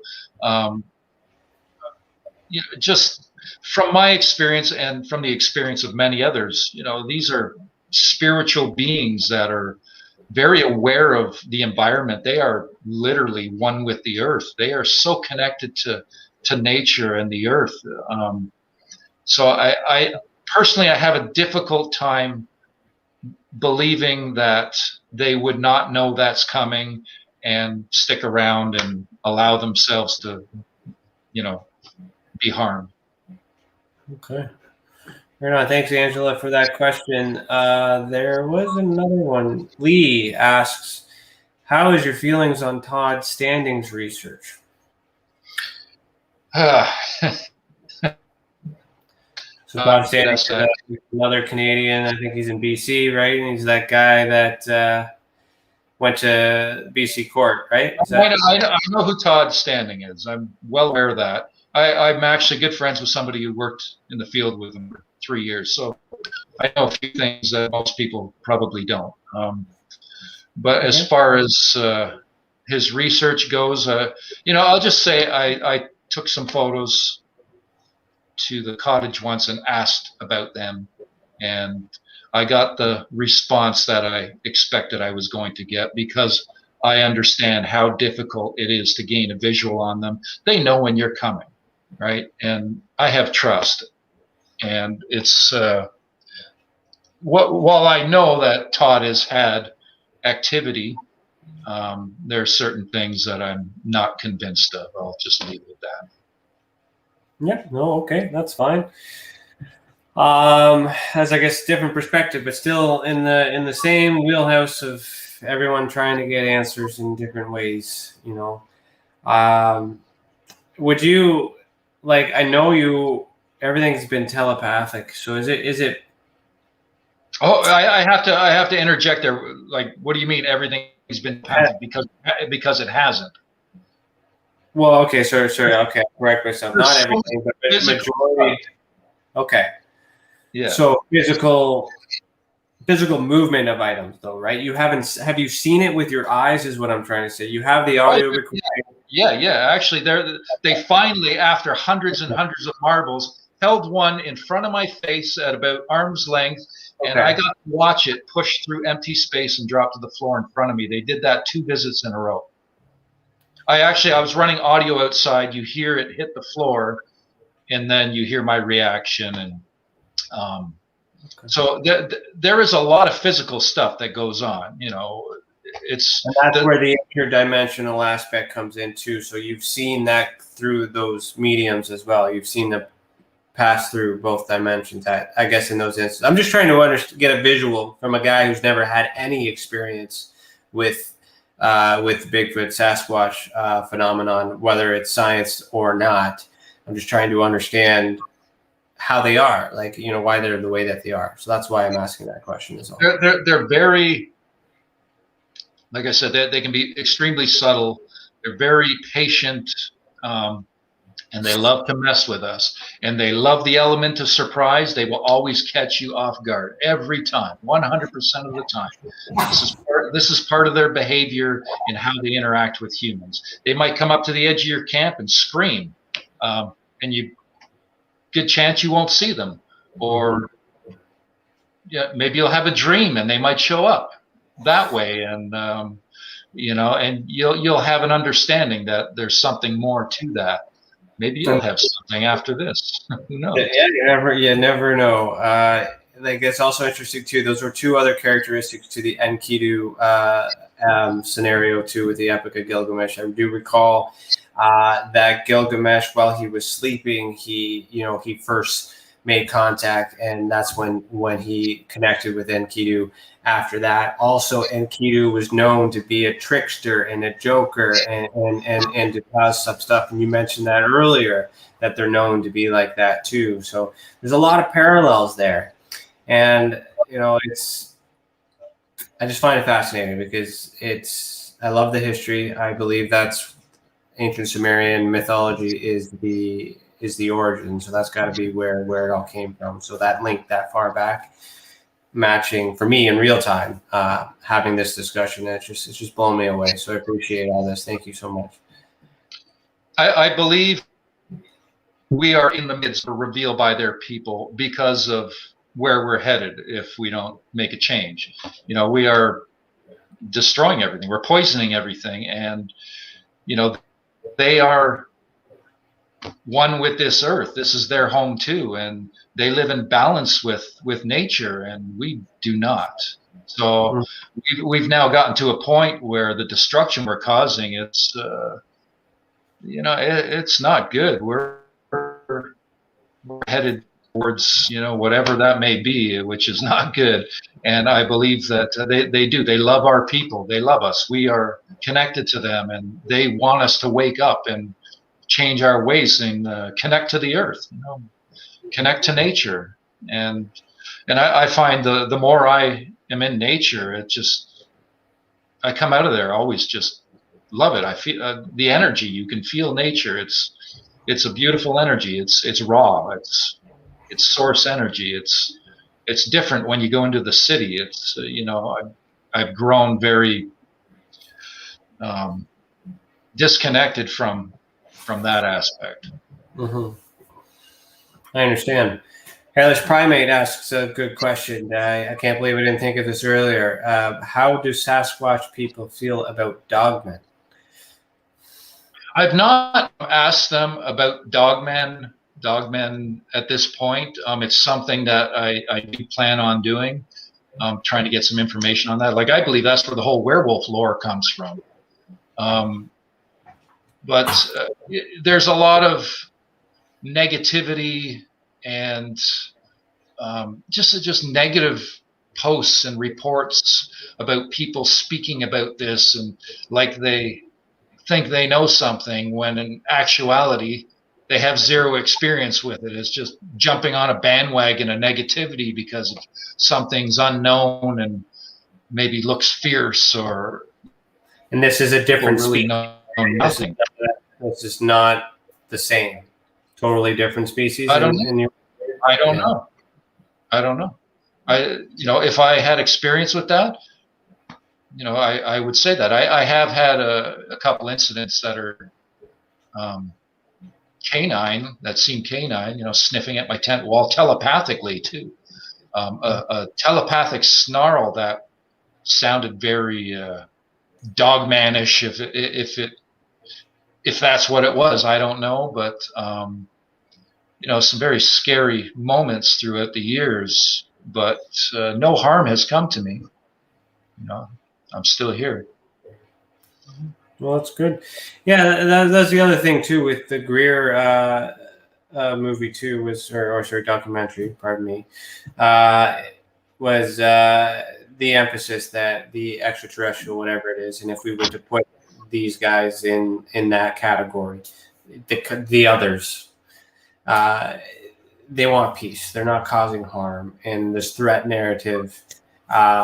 It's non-existent, right? And you, like you mentioned, love, peace. They're all about that, and that makes it more inviting to want to explore, to want to make that contact, because we must be connected to them somehow. Why are they communicating with us? What do you think about that? Yeah, I believe so.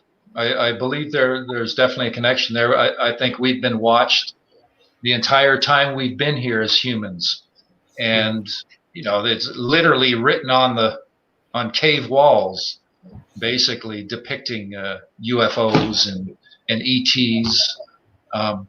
So this stuff has always been there. There's all kinds of evidence around the earth that show that giants have walked this earth, and from what I see, they still do.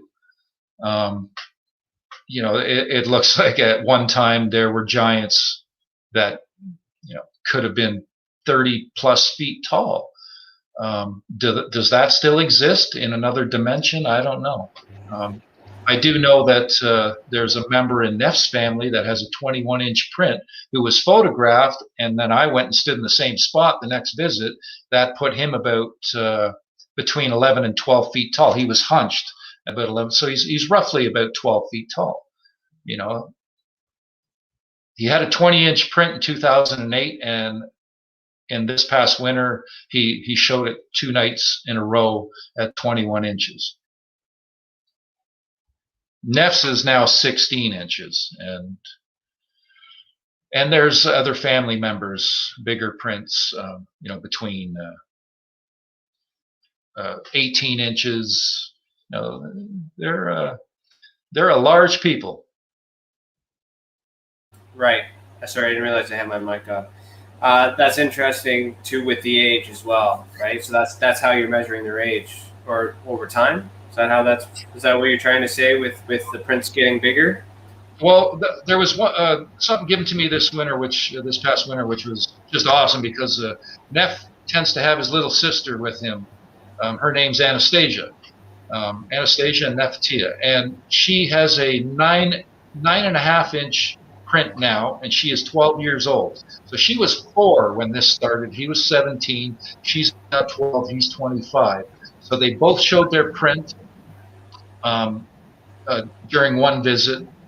So it allowed me to actually give an educated guess on another individual in the family, which left us a trackway.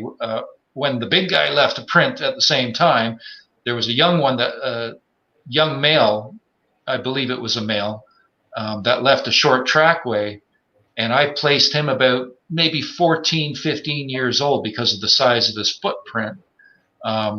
He actually hit me in the shoulder with a snowball while I was documenting his trackway, and then he vocalized right beside me when I had my video camera running, which I have posted in a video, which is basically It's not public at this point.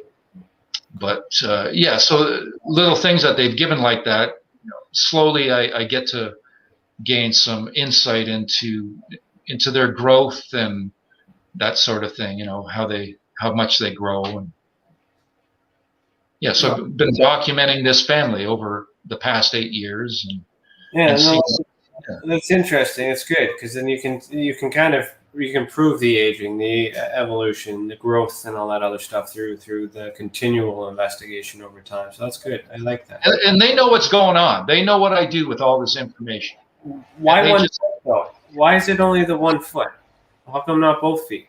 It's not always the 1 foot. It's both. Sometimes they'll leave a single print. Sometimes they'll leave a trackway. Sometimes there's been. I remember one night Neff leaves a trackway. I can't remember if it was the right or left foot. We'll just say the right foot. So he left the right foot, and there was about 5 feet. Then it's the right foot. There was about 5 feet, then it's the right foot. And he did this a few times. I was scratching my head like he's not hopping on 1 foot because there's no impact in the snow. So I'm trying to figure that. And that's when I realized he's choosing to leave his print for us. So he's basically walking normal, but he's only showing the one print as he's walking because he's choosing to do that. They do not have to leave prints when they move. Mm-hmm. Yeah, no, I understand. So like a selective in between the veil, however that works, they're just 1 foot in, 1 foot out, just trying to, yeah, it seems intentional that way. That does make sense. And it's not that their foot has to be physically in this dimension to leave a print. I don't believe it does at all because of just being witness to the physical contact, right? When you feel them touch you, it's like somebody's right there doing that. So if that's going to press down the snow in that invisible state, that's going to leave a print. Mm-hmm. Interesting. Hairless Primate asks, did you ever communicate with Kevin Lang about the Glag or Glog Sasquatch encounters? I talked to Kevin once on the phone, yes. Okay. I don't know who that guy is and what that's all about. What's the context there? He relayed to me about experiencing telepathy, and which I don't think he was open about publicly, but he did talk to me about it. And people tend to do that and open up to me about it because they know I'm speaking the real thing when they've experienced it themselves. Okay. And what is the Glag or Glog Sasquatch? What is that? Is that a specific Sasquatch? A specific individual that he encountered in his life. I can't remember what the whole story is about, but I think there was some. It's a bit of sad story. Okay, and because it's Sasquatch, does that mean it was in Canada? Am I to assume that, or oh, you cut out again, or maybe?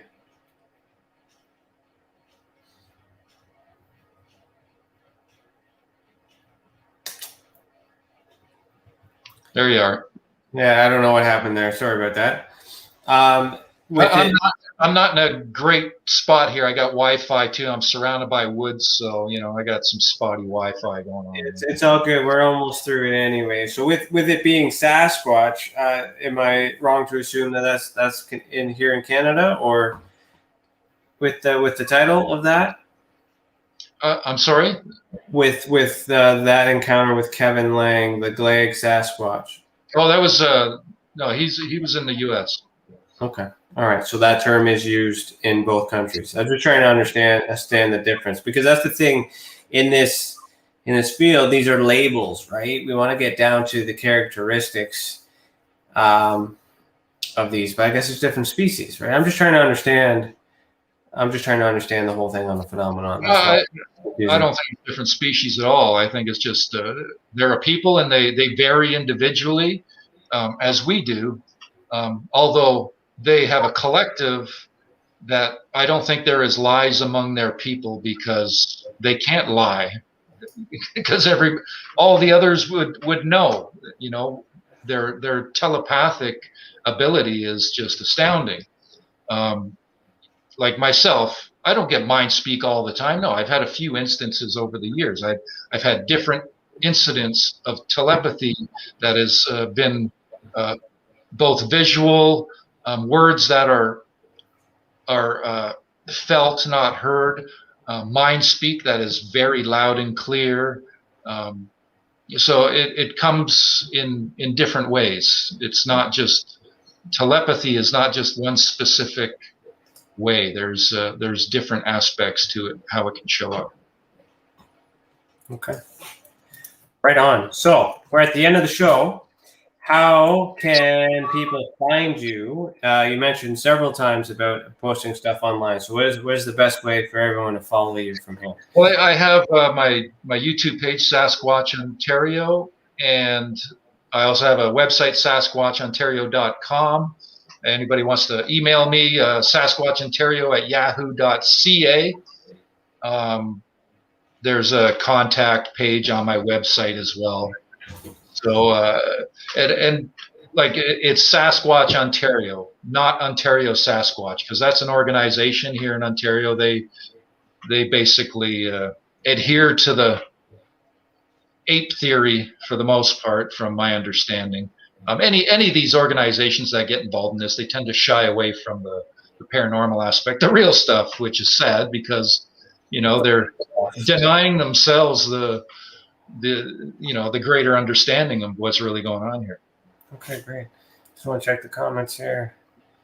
All right, so everything is good. Well, thank you so much. If you just stick around for a few minutes after the outro, we can talk and let me know how this show went for you. Everybody who's listening, thank you so much for the comments. Thank you so much for the conversation. I just want to remind YouTube members, there is a YouTube bonus video that was released today. Also, for those that are following Alex Mastretta, our resident cryptozoologist, he will be on Spaced Out Radio tonight at midnight, so for Eastern time. So I just want to let everybody know that. I said I would, so I did it. And once again, Alex, I'm sorry. Not sorry, but Bigfoot is interdimensional. It's got to be. Sorry, man. But anyway, so thank you again, Michael, for your time. Yeah, no problem. I enjoyed it. Thanks very much. And everybody have a great night. Remember, 12 o'clock tomorrow at lunchtime will be our lunchtime special. So I'll see you tomorrow. Everybody have a good night. Thanks for watching. Keep your eyes in the sky, everybody, and heed that world.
This is Dave Scott from Spaced Out Radio, where together, my friends, we own the night. On our website, spacedoutradio.com, we have a place called the SOR Sightlines Report. All of our investigations and people who inquire are turned over to TESSA, the Experiencer Support Association. Ryan Stacy and his crew, what I like about them, they're independent. They're not working for anybody, and they want answers. We want answers for our listeners and people who inquire as well about their experiences. It's a great tandem, and we love being teamed up with TESSA. If you haven't heard of us before, that's okay. We'd love to earn your listening ears. Join us 9:06 Pacific Time, 12:06 a.m. Eastern for 3 hours of live entertainment 7 days a week.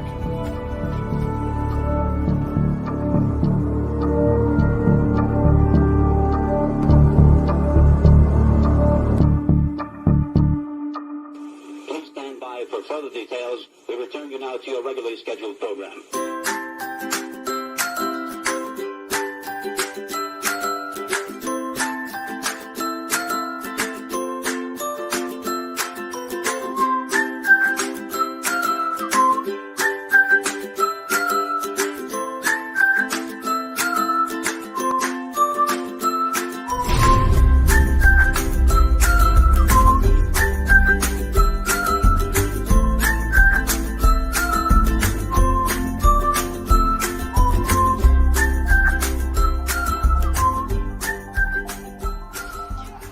Hello, new YouTube member!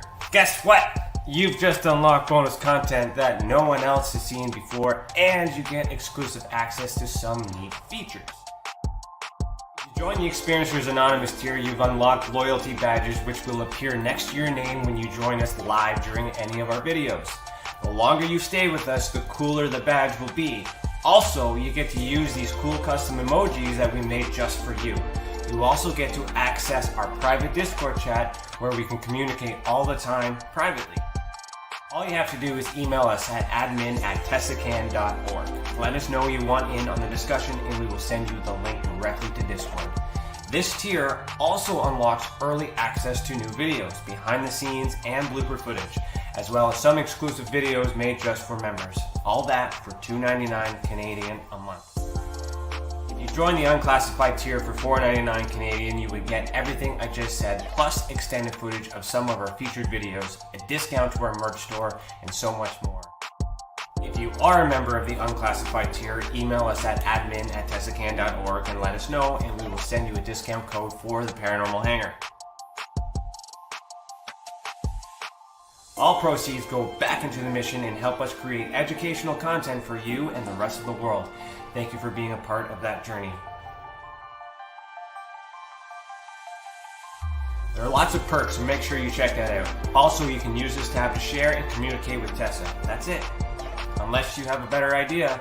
If you do, email us at admin@tessacan.org if you have any requests for videos or bonus perks or anything at all. Really, you are in charge. Don't be afraid to reach out. Thanks for your support, and if you know anyone else who may benefit, please share our channel. The more people we have, the more we can help. And thanks for watching. Keep your eyes in the sky.